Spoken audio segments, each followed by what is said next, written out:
Nah, apa sih sebetulnya intelektual itu intelijensia? Apa? Intelijensia itu memang bisa sebagai faktor bawaan. Tapi yang lebih mempengaruhi kehidupan manusia adalah faktor lingkungan. Dia mempunyai pengalaman. Pengalaman itu harus kaya dengan pengalaman, macam-macam pengalaman. Yang disebut pengalaman juga terjatuh, juga terpleset, juga kecewa. Rasa kecewa itu harus ada menjadi suatu pengalaman, karena dalam hidup ini tidak ada yang bisa selalu menyenangkan kita. Dari mana kita bisa berjuang kalau pengalaman itu tidak ada? Di sisi lain tentunya juga yang kita sebutkan sebagai stimulasi. Stimulasi adalah merangsang anak untuk mau membaca, merangsang anak untuk mau menuliskan apa-apa yang dia dengar, ya, merangsang anak untuk mencoba mengeksplor. Kalau dia merusak suatu jam, ya dia harus memperbaiki lagi dengan motivasi tadi, bagaimana kamu membuka jam ini sampai semua keluar. Nah, sekarang kamu coba kembalikan lagi sesuai dengan arahnya.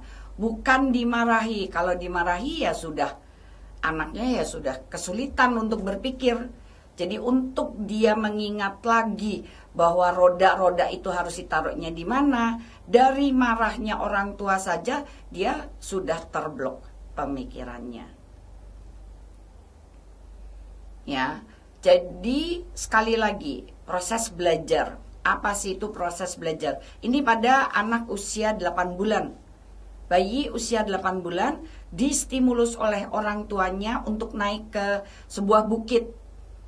Karena itu diberikan kayak semacam alas supaya licin, tidak bukan rumput yang tajam-tajam itu, supaya dia mau bergerak ke atas, ya, merangkak. Itu yang kita sebut stimulasi. Jadi stimulasi itu bukan mengobok-ngobok bayi, selalu tubuhnya yang dipegang, bukan. Itu adalah pemikiran kita bagaimana memudahkan anak untuk melakukan suatu tugas yang diinginkan oleh orang tuanya. Itu yang disebut stimulasi.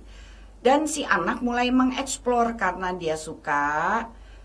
Dia juga ingin tahu bagaimana ya cara kalau saya memang merangkak ke atas.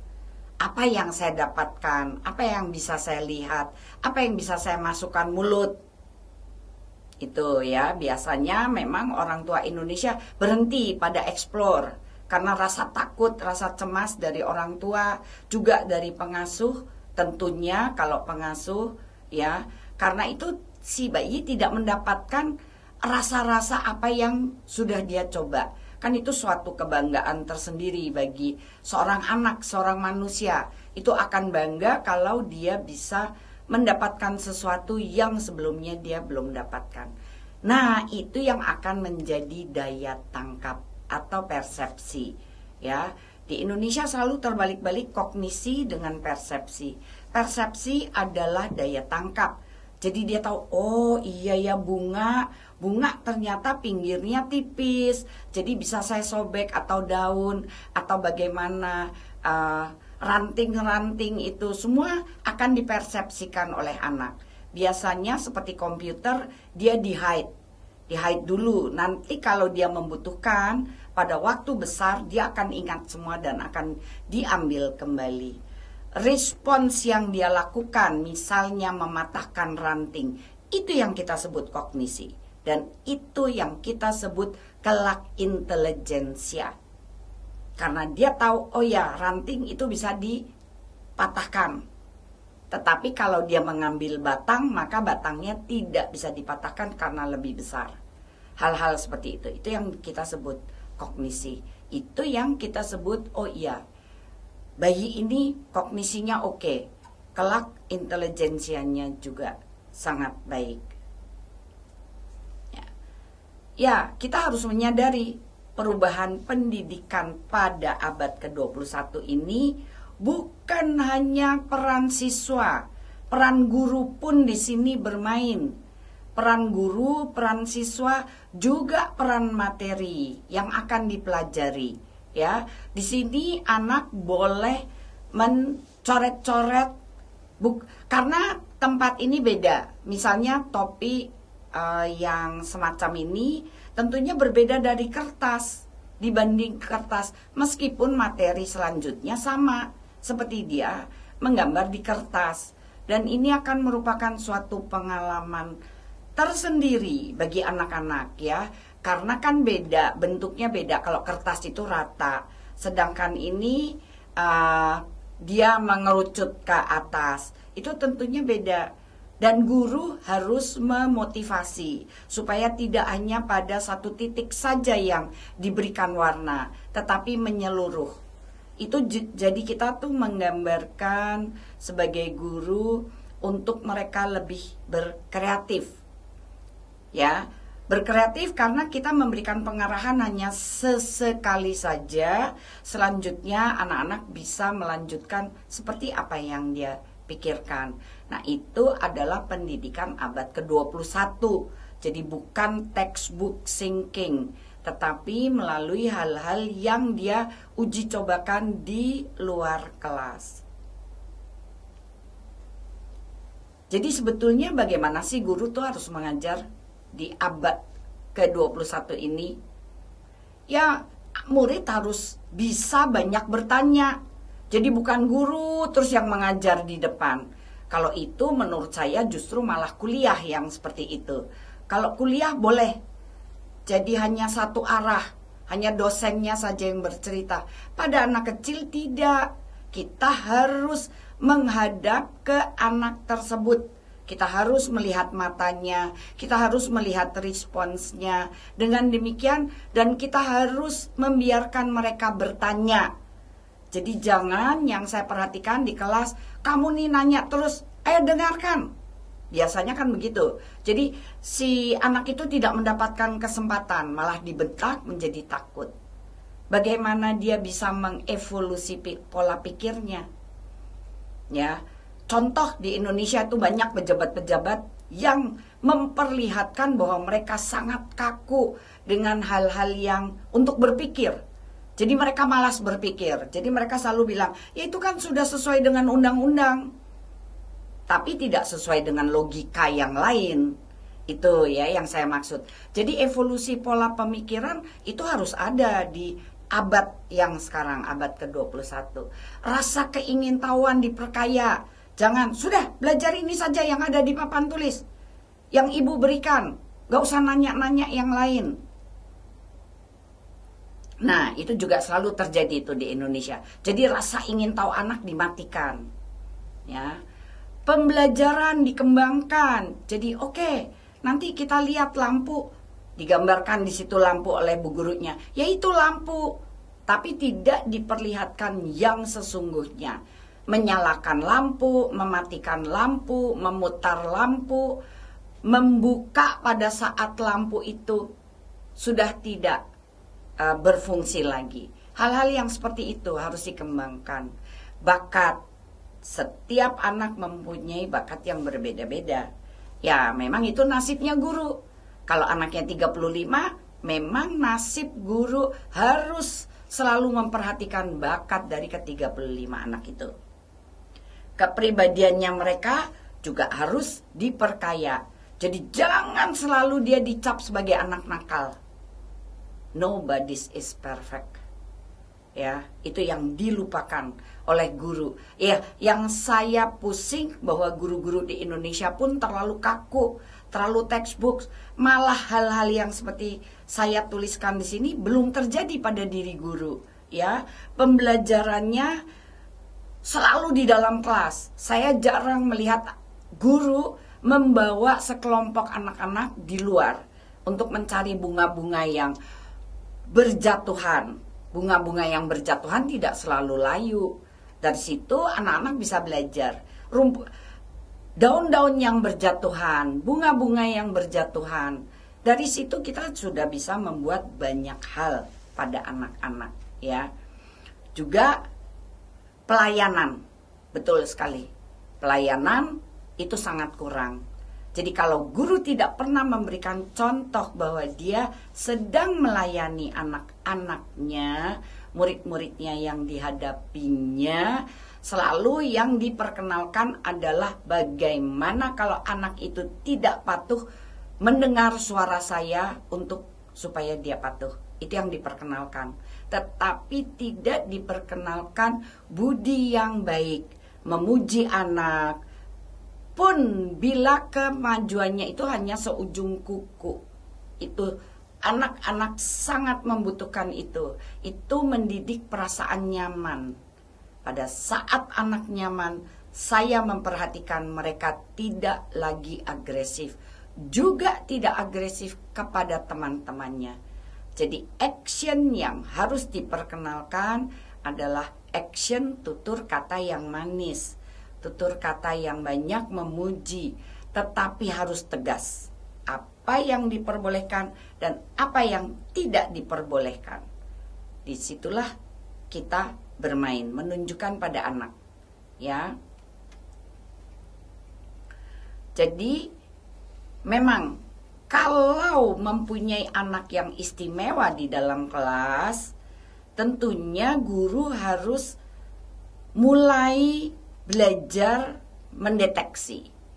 Jadi di sini saya kasihkan contoh. Gurunya sudah memberikan stimulasi. Anak sudah diperbolehkan mengeksplor.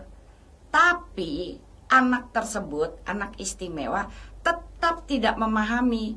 Jadi bukan dikeluarkan dari sekolah, tetapi lebih diperhatikan karena persepsi mereka memang berbeda.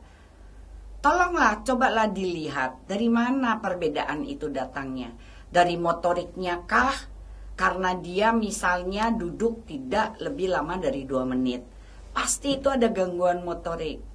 Gangguan sensori kan kita sudah bisa melihat sebagai guru. Dia tidak mau bila diberi kertas, atau dia mengetuk-ngetuk mejanya pada saat guru bercerita, atau guru menjelaskan sesuatu di papan tulis dan dia merasa boring. Pasti itu ada gangguan dari inderanya dia atau sensori.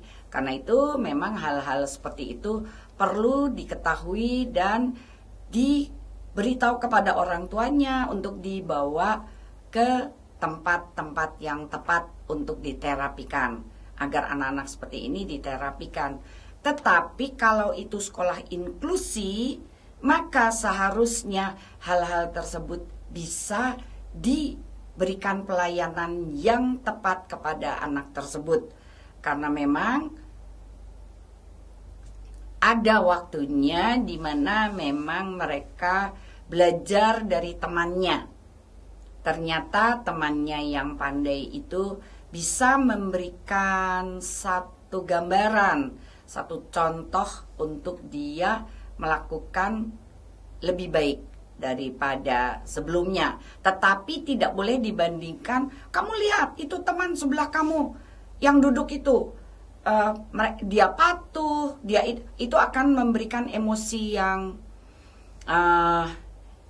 dendam, emosi dendam yang akhirnya membenci, dan keesokan harinya bukan tidak mungkin dia sudah mengumpulkan teman-temannya untuk menyakiti si anak yang dipuji-puji tadi. Ya, jadi itu guru juga harus sangat berhati-hati dalam hal-hal yang seperti ini. Ya, sebetulnya apa sih stimulasi pada sensori? Setelah 30 tahun lamanya saya bekerja pada anak-anak berkebutuhan khusus, saya memperhatikan bahwa di dalam indera kita itu ada 3 sistem. Jadi sistem ini sudah merupakan kesatuan dari 5 sistem indera yang kita punya. Dan itu diorganisasikan oleh sistem taktil, alat kecap, alat raba, rasa, ya, nurani, itu semua tersimpan di taktil. Ada sistem vestibular. Sistem vestibular itu untuk keseimbangan badan. Yang disebut keseimbangan badan bukan hanya pada waktu manusia berdiri, tetapi sejak kita tidur. Kalau kita tidak mempunyai vestibular, atau vestibularnya terganggu, maka kita akan kesulitan untuk membalik badan kita. Ya, itu bisa terjadi juga pada orang-orang yang mulai usianya menua. Jadi gangguan vestibular itu akan mendatangi manusia lagi saat kita sudah tua, ya. Sehingga sistem proprioseptis ini merupakan ikatan dari sistem taktil dan vestibular. Kalau keduanya tidak baik, maka proprioseptis itu yang kita sebut keterampilan itu juga tidak akan baik. Nah, yang sekarang saya perhatikan, terutama pada TKI itu ya, keterampilannya tidak muncul. Kenapa? Karena kedua sistem di atas itu tidak dilatih pada waktu kecil. Kan ini harus dilatih sejak dini, sejak usia 2 tahun. Tapi taktil itu sudah ada sejak bayi. Karena bayi akan marah kalau dia sudah terbiasa tidur di satu alas, lalu dipindahkan ke alas yang lain, maka dia butuh proses, butuh mengenal bahwa alas ini tidak sesuai dengan badan saya. Jadi kalau sudah berhari-hari dalam adaptasi ini tidak membaik, ya harusnya alasnya dikembalikan lagi, karena berarti sistem taktil si bayi ini sangat sensitif itu. Kalau vestibular, kita akan melihat bahwa si bayi mampu belajar untuk maju ke depan dan mengangkat perutnya ke atas. Maksudnya dari dia melata menjadi dia merangkak. Nanti baru dia belajar berdiri. Jadi dia nanti merangkak, berlutut, dan duduk, lalu dia belajar berdiri. Jadi salah sekali kalau dia melata, merangkak pun tidak, didudukkan lalu diberdirikan. Maka sistem proprioseptis itu tidak akan terjadi. Karena itu banyak anak-anak di sini yang gagal dengan keterampilan dia. Dan ciri-ciri ini bisa diketahui dengan anak-anak pang yang sering di jalanan. Itu karena anak-anak tersebut sistem proprioseptisnya tidak terjadi, ya. Jadi banyak-banyak hal kenapa orang tidak disiplin, selalu ingin mengambil jalan yang mudah. Kalau naik motor, meskipun itu sudah dilarang, meskipun dia menyadari bahwa itu jalan orang untuk jalan, tapi dia selalu gunakan itu karena memang pemahaman proprioseptisnya tidak terjadi. Jadi memang sistem ini sangat penting sekali. Tetapi kalau tidak ada dan mereka sudah besar, sudah kadung dewasa, tetapi nilainya bagus di sekolah. Selalu itu yang saya dengar. Iya, tapi dia pandai, Bu. Ya pandai, tapi kalau dia merusak barang orang, dia selalu merasa bahwa dia yang paling pandai, paling pintar, padahal sebetulnya tidak. Itu kan ibu, karena dia secara textbook thinking dia baik. Tetapi kita butuh manusia-manusia yang terampil, bukan manusia-manusia yang textbook thinking.